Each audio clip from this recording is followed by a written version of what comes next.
How many of you had an infected wound? Any kind of wound, whether a wound of a surgery, whether a wound, a cut on your hand, and then you look at it, it's supposed to heal, but it's not healing. And you go and you see your physician and he says, oh, there is pus inside the wound. And what do? He said, we have to open it. We have to clean the pus completely. And we have to make sure that whatever caused that infection doesn't come back again. And you keep cleaning and you keep protecting. With time, the wound will heal. That's my heart and yours.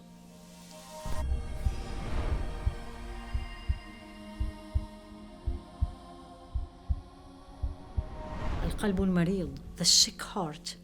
Something caused that heart to move away, change from the crystal when I and you were born, to become dirty, to become small dots of black and dirt, and no one is cleaning, so it gets infected. Al-qalb al-marid.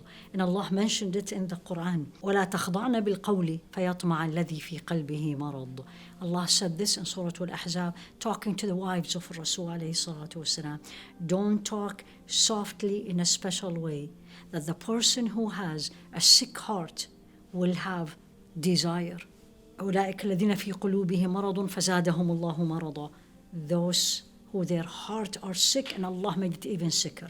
So let's all agree, the heart can get sick. I'm talking about spiritual. What is the sign that the heart is sick? When my hand, Allah created the hand to do what? So I can touch with, feel with, grab with, right? If my hand cannot do it, cannot move, cannot grab my heart, my hand is sick. Same thing with my eyes. Allah created or gave me the eye so I can see. If I can't see, I'm blind, then my eyes are sick.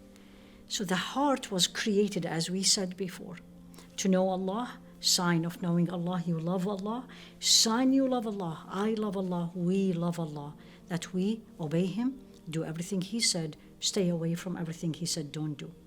My heart gets sick when he or she does not do that. Meaning, the heart will not always follow what Allah tells him. Not always. Sometimes it does, sometimes it does not. Remember the morning debate of Fajr? Get up, don't get up? Or when I am upset and I want to say this because it's going to make me feel better.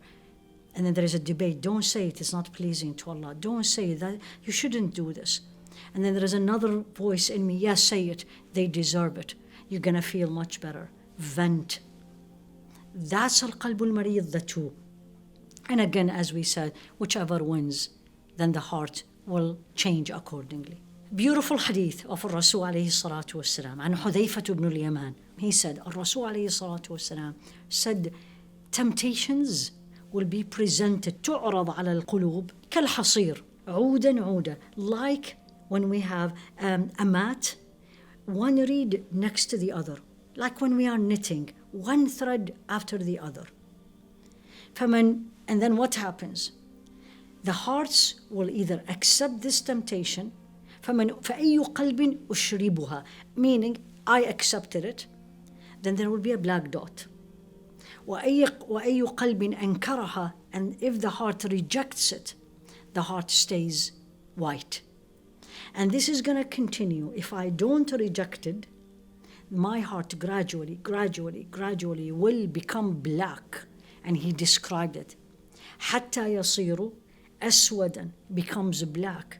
كالكوز مجخزة, it will be black completely, turned upside down, don't know what is right and don't know what is wrong. Example. Here I am. I'm going to check my email. And I'm doing it for work, right? Or to check on someone. Checking my email. And suddenly a ad shows up on the screen. That ad is a temptation. Has things that is displeasing to Allah, and I know it. And my eyes first saw it unintentionally. But then I liked it. Temptation. It was presented to my heart. One. Now the choice is mine. Keep looking. Now it is like the threads, one by one. every time, whether this one or next time or next time or another thing. And if this happened, and it will, but then I immediately say, oh ya Allah, please forgive me. I shouldn't do that. I shouldn't, because it's going to affect me. That's what he said, alayhi salatu wasalam. It will be removed. The heart stays clean. The heart stays the vase. If I didn't, and I say, what did I do? Everyone is doing just a look. It's not a big deal, just 10 seconds. Then it's going to stay one by one, one by one. With time, the heart becomes black. How do I know this? When I look at haram, I don't see it's haram. I don't feel anything. It's normal. Everyone is doing it. It's beautiful. Versus if I immediately reject it, it's like when I find in a plate a spot that's not clean. Immediately I go to the sink and I bring the sponge and I clean it. The plate stays clean.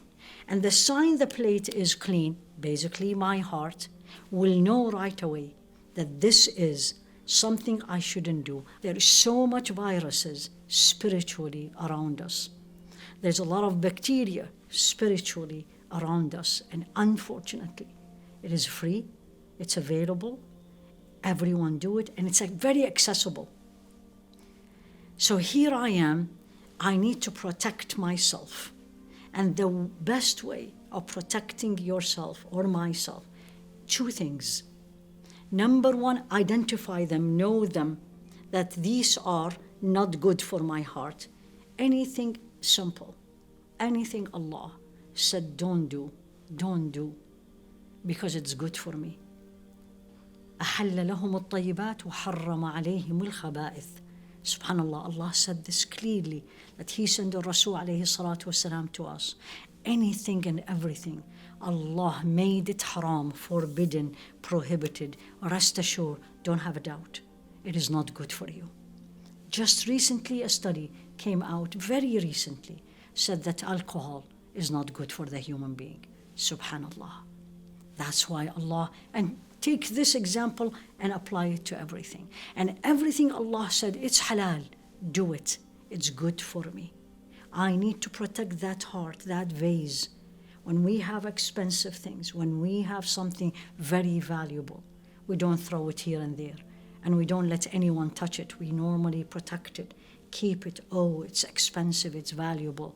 What is more valuable than that pure heart that will take me directly to Jannah, that will take me directly to Allah?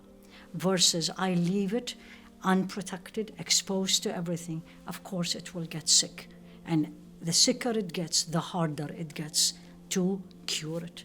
So, and number two, you need to, when we get sick, what do?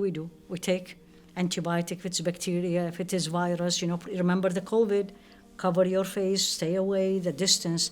Spiritually, you need to take precautions and the medications, remembering Allah subhanahu wa ta'ala in these days, blessed days, fasting, reading the Quran, anything, do a lot of good deeds, help people, forgive people, pardon people. All these good deeds is literally like you're taking a medicine for your headache or you're taking a medicine for your infection. It will keep the heart sound and less sick. Take home message. Know that the heart doesn't stay the same. The heart can get sick easily. There is viruses and bacteria outside. But walillahi alhamd, by His grace, we can take care of them. Identify those viruses in your heart, in your life. Each one has different ones. And also identify what I can do to protect me. And don't forget ever that the one who will cure you is the one and only, Ash-Shafi, the one who cures. And keep asking Allah to cure your heart. Allahumma alhim nufusana taqwaha wa zakkiha anta khayru man zakkaha. Ya Allah, purify ourselves, our hearts, our inside, and keep purifying it as much as you can, because you are the best one who can do it. Ya Rabbi, Ameen. ولا تخزني يوم يبعثون يوم لا ينفع مال ولا بنون إلا من أتى الله بقلب سليم.